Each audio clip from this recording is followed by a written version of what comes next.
Naisip ni Qiao Lei na akala niya ay may mataas na posisyon si Long Jingon sa puso ni Shen Yuan. Ngunit ngayon, napagtanto niyang pareho lang pala sila, parehong nasa pinakailalim. Kung kahit ang nasa ibaba ay nakakakuha ng 100,000 para sa pamimili, gaano pa kaya ang natatanggap ng pangunahing babae? Dahil sa mga kaisipang iyon, bigla siyang nalungkot. Sa isip niya, ang startup base ay isa lamang tiket sa pagpasok, kung may nais pang makuha, kailangan pang magsikap ng mas husto. Sa sandaling iyon, napansin niya ang malaking bag ni Long Jingon na nakalapag sa sahig at agad niyang tinanong kung bakit napakalaki nito at punong-puno pa. Mabilis na pinigilan ni Long Jingon si Qiao Lei sa pagpulot ng bag, ngunit nakita na rin ni Qiao Lei ang laman nito at labis siyang nabigla. Sa kanyang isipan, napamura siya. Ang manipis na pangitaas ay masyadong lantad, nakakahiya, at tila may mga patibong pa. Kung ikukumpara roon, ang mga cosplay outfit niya ay parang pambata. 3 buong set pa ang dala, kahit para sa katuwaan, sobra naman iyon. Bigla niyang naisip ang isang eksena kung saan suot niya ang tradisyonal na kasuotang Chino habang nakikipaghalikan kay Shen Yuan. Mabilis na ibinalik ni Long Jingon ang mga damit sa kanyang bag. Samantala, tinanong ni Qiao Lei kung ganoon ba talaga ang paraan ni Long Jingon para pasayahin si Shen Yuan. Tarantang pinigilan siya ni Long Jingon at sinabi na huwag galawin ang kanyang mga gamit. May inis na nasabi si Qiao Lei kung talagang ganoon kapihikan si Shen Yuan at kailangan pa ng 3 outfit para makapili. Malungkot na ipinaabot ni Long Jingon na mauunawaan din niya iyon balang araw. Seryosong iginiit ni Qiao Lei na sa paraan ng paglalaro ni Shen Yuan, baka hindi nakayanin ng katawan nito, napakaraming pakulo araw-araw, tila gusto pero baka hindi na kaya.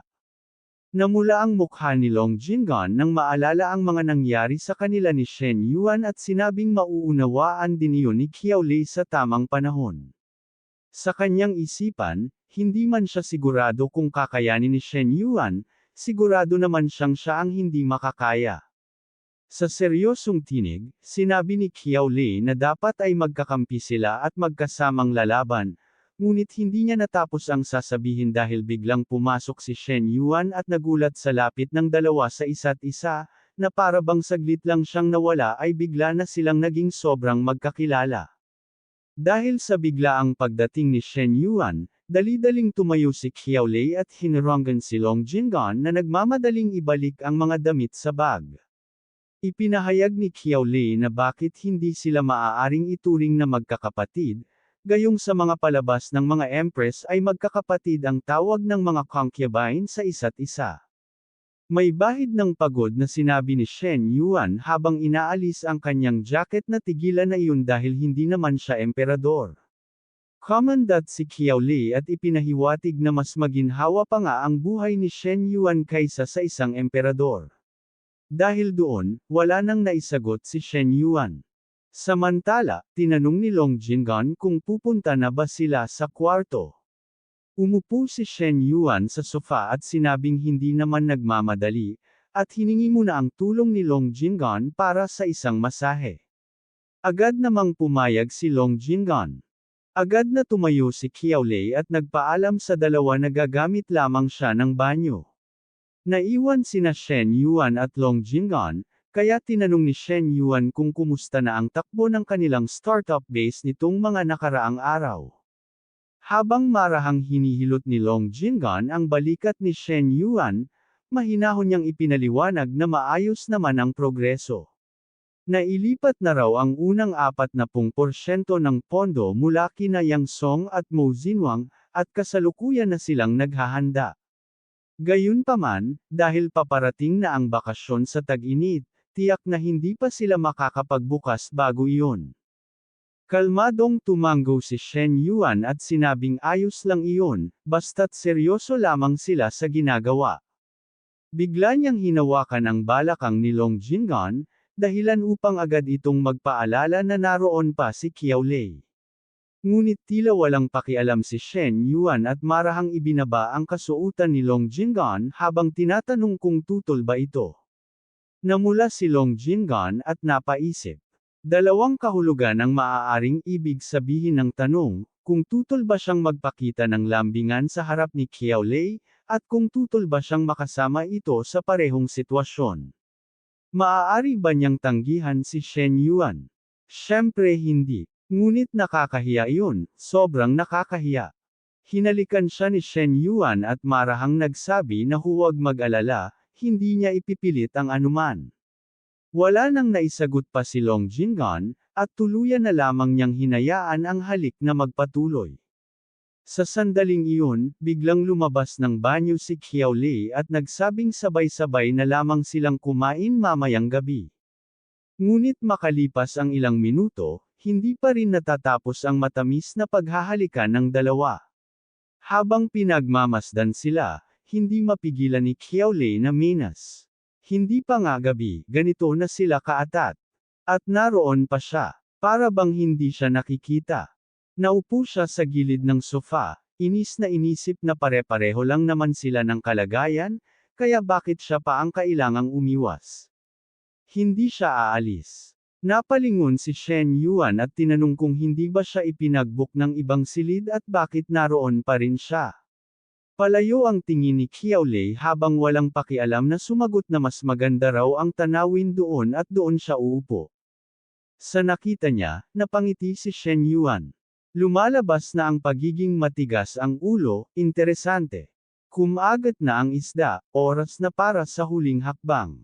Biglang nagsalita si Shen Yuan sa seryosong tono at sinabing huwag na siyang manghimasok, dahil ang silid na yun ay para kay Long Jinggan at dapat siyang lumipat sa kabilang kwarto. Lubos na nagulat si Qiao Lei sa narinig at hindi makapaniwalang tinanong kung sagabal lang ba talaga siya sa kanila.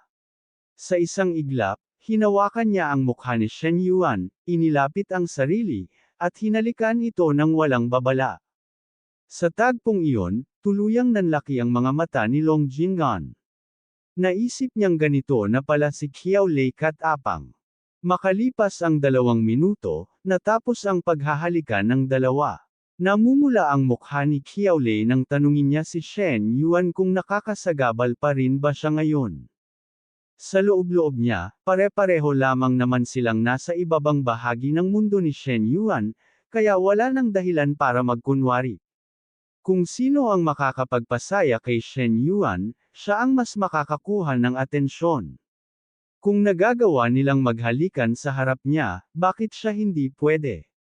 Dahan-daang ibinaba ni Shen Yuan ang zipper ng damit ni Qiao Lei habang sinasabi na ang ibig sabihin ng, hindi nakakasagabal, ay kailangang umabot sa ganoong antas. Sa nakita ni Long Jinggan, tuluyan siyang napatikip sa bibig sa sobrang gulat. Isang halik lamang iyon kanina, paano nauwi sa ganito? Kung nagagawa ni Qiao Lei ang ganito kay Shen Yuan, paano naman siya? Magkasama silang tatlo. Agad niyang iniling ang ulo. Hindi, ang makasama si Shen Yuan ng silang dalawa lang ay kaya pa niyang tanggapin. Kahit ano pa ang gawin nito. Ngunit kung may ikatlong tao, hindi. Tumayo siya mula sa kinauupuan, hindi inaalis ang tingin kina Shen Yuan at Qiao Lei. Unang beses niyang makakita ng ganitong eksena sa totoong buhay, at mula pa sa ganito kalapit na distansya. Kung handa nang ibaba ni Qiao Lei ang sarili hanggang doon, ibig bang sabihin ay kailangan din niyang gawin iyon. Biglang pinigilan ni Qiao Lei si Shen Yuan at nagpaalala na naroon pa rin si Long Jinggan. Dahil doon, tumingin si Shen Yuan kay Long Jinggan at sinabing maghintay muna siya sa loob. Wala nang naisagot si Long Jinggan at nagmamadaling umalis, pulang-pula ang mukha sa matinding hiya. Habang patuloy na nilalamang ni Shen Yuan si Qiao Lei, bigla nitong sinabi na ayaw niyang manatili roon. Tinugon iyon ni Shen Yuan sa tanong kung lilipat na lang ba sila sa kwarto at iwan si Long Jinggan. Ngunit agad namang itinanggi ni Qiao Lei na hindi iyon ang ibig niyang sabihin. Hindi niya magawang ipaliwanag pa dahil sa hiya, Kaya't tinanong na lamang siya ni Shen Yuan kung ano nga ba talaga ang gusto niya. Sa katahimikan na ipinakita ni Qiao Lei, pinunasan ni Shen Yuan ang labi gamit ang hinlalaki at napaisip na bihirang-bihira ang sitwasyong magkasama ang tatlong tao sa iisang suite.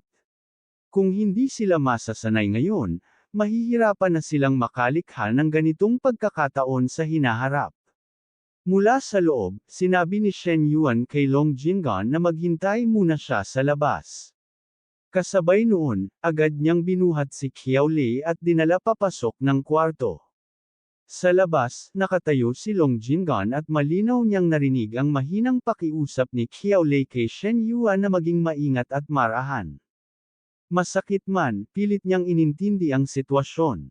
Dinala siya roon ni Shen Yuan ngayong araw, si Qiao Lei ang kusang sumama. Siya rin ang unang gumawa ng hakbang, at tinanggap lamang iyon ni Shen Yuan.